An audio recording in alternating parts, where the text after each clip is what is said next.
ایسا ہی ایک واقعہ ایک غیر مسلم کے ساتھ پیش آیا جس نے صرف ایک لمحہ دیکھا اور ہمیشہ کے لیے بدل گیا۔ وہ مسلمان ہو گیا صرف ایک بات سے۔ اس سے پوچھا گیا، اسلام کی کس بات نے تمہیں اتنا متاثر کیا؟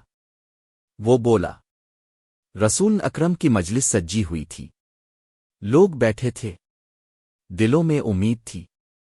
ایک شخص نے عرض کی، رسول اللہ، دعا فرما دیں، میرا بچہ کئی دنوں سے گم ہے۔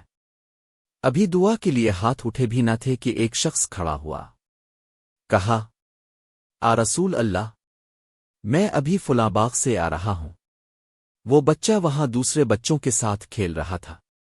باپ نے یہ سنا اور دیوانہ وار باغ کی طرف دوڑا، لیکن نبی رحمت نے فرمایا، اسے روکو، واپس بلاؤ۔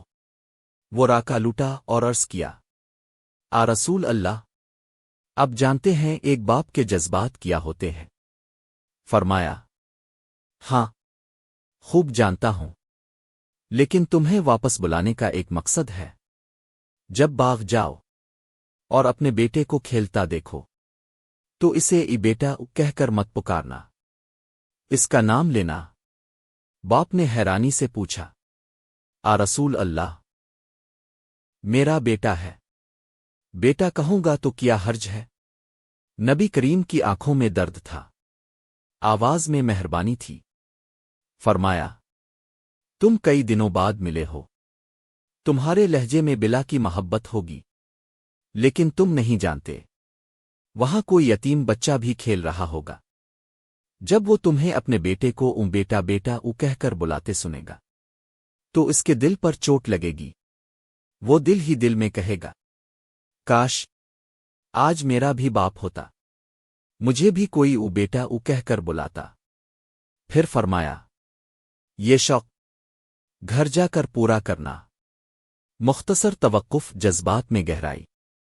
اسلام یہ سکھاتا ہے کہ کسی بیوہ کے سامنے اپنی بیوی سے پیار کا اظہار نہ کرو، کسی غریب کے سامنے دولت کی نمائش نہ کرو، یہاں تک کہ اگر گوشت پکا رہے ہو تو خوشبو بھی ہمسائے کو ستانے والی نہ ہو۔